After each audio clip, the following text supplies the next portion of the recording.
शुरुआत हम कर रहे हैं मुंबई की उस खबर के साथ जहां पर 21 घंटे होने को आए हैं। घाटकोपर में एक 4 मंजिला इमारत के गिरने से पैदा हुई स्थिति के चलते राहत और बचाव का काम अब भी जारी है। 17 लोगों के शव अभी तक बरामद हुए हैं और 28 लोगों को जिंदा बाहर निकाला गया है।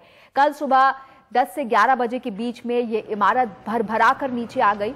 ये 4 मंजिला इमारत बताई गई और आरोप है कि शिवसेना से ताल्लुक रखने वाले एक स्थानीय नेता ने यहां पर नियमों को ताक पर रख दिया। सुनील शिताप इनका नाम बताया जा रहा है। इन्होंने नियमों को ताक पर रखकर निचले माले पर बने अपने अस्पताल में मरम्मत का काम कराया, जिससे इमारत की नींव कमजोर हो गई, उसके जो खंभे थे वो कमजोर हो गए और उसके चलते इमारत नीचे आ गिरी। अभी भी राहत और बचाव का काम वहां पर लगातार जारी है और इस पर नजर रखे हुए हैं सुनील सिंह।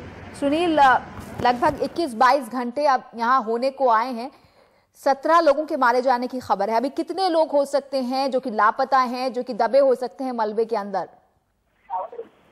और क्या एकदम से सही आंकड़ा बता पाना तो बहुत ही मुश्किल है। बीएमसी डिजास्टर के जो लोग लगे हुए हैं वो और साथ ही एनडीआरएफ की भी बातें जो हो रही है वो साफ आंकड़ा नहीं बता रहे, लेकिन हो सकता है कि कुछ 2-4 लोग हों, ऐसा एक अनुमान लगाया जा रहा है। लेकिन संभावना ये भी दिखती है शायद अब कोई नहीं बचा हो।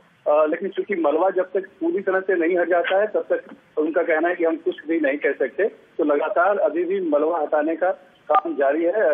हालांकि 10:30 बजे कल जब इमारत गिरी थी उसके बाद से ही राहत कार्य शुरू किया गया था तेजी से, लेकिन उसके बावजूद अभी तक पूरी तरह से जो मलबा वो हटाया नहीं जा सका, क्योंकि 4 मंजिला इमारत थी और पूरी की पूरी ताश के पत्तों की तरह भरभरा कर वो ढह गई थी। तो काफी मलबा है, वहां से निकालने के खिलाफ कोशिश हो रही है अभी भी। लेकिन अब तक की जो जानकारी है कि 28 लोगों को निकाला जा चुका है, उसमें 17 लोगों की मौत हो चुकी है।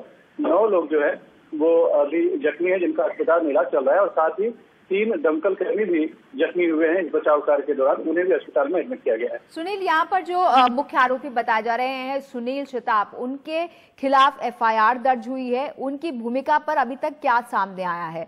और कई बार देखा गया है कि राजनीतिक दलों से ताल्लुक रखने वाले लोगों, नेताओं पर कार्रवाई नहीं होती है या उन पर ढिलाई बरती जाती है। इस मामले में ऐसा ना हो, इसे लेकर मुख्यमंत्री ने या सरकार ने कोई संदेश दिया है? ये देखिए, हादसा बड़ा था और जो आरोप लग रहे थे वो संगीन थे, क्योंकि जो सुनील शिताप हैं वो शिवसेना से जुड़े हुए हैं। उनकी पत्नी ने पिछला बीएमसी का चुनाव शिवसेना से लड़ा था, हालांकि वो हार गई थी।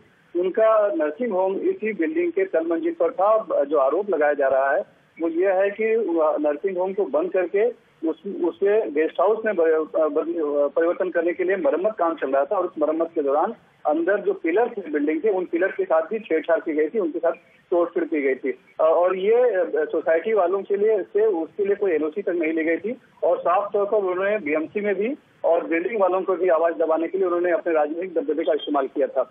ये साफ हुआ था और कल ही मुख्यमंत्री ने खुद वहां पर दौरा किया और उन्होंने इसीलिए इस बात की जांच का आदेश दिया है। 15 दिन में जांच का रिपोर्ट सामने आनी है कि क्या जो भी मरम्मत काम किया जा रहा था उसकी इजाजत ली गई थी बीएमसी से या नहीं ली गई थी, या वाकई में पिलर जो तोड़ा गया था या नहीं तोड़ा गया था, जिस तरह की आरोप लगाया जा रहा है।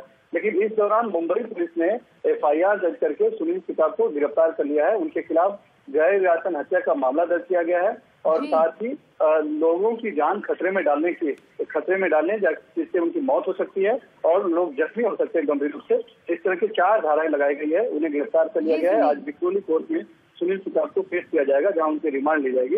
इसके अलावा और भी लोग इसमें आरोपी है जिनका अभी तक नाम नहीं बताया गया है, लेकिन जो मंजिल मजदूरों ने उसमें काम किया होगा, जो ठेकेदार होंगे तो उनके साथ, और साथ ही हो सकता है कि अगर बीएमसी वालों को इस बात की जानकारी थी कि अंदर मरम्मत काम चल रहा है, अंदर जो स्ट्रक्चर है उसमें परिवर्तन किया जा रहा है, छेड़छाड़ की जा रही है, इसके बावजूद उन्होंने कोई कार्रवाई नहीं की, कोई नोटिस नहीं दी थी या रोकने की कोशिश नहीं की थी, तो उस बीएमसी के संबंधित कर्मचारी भी इस एफआईआर के दायरे में आ सकते हैं।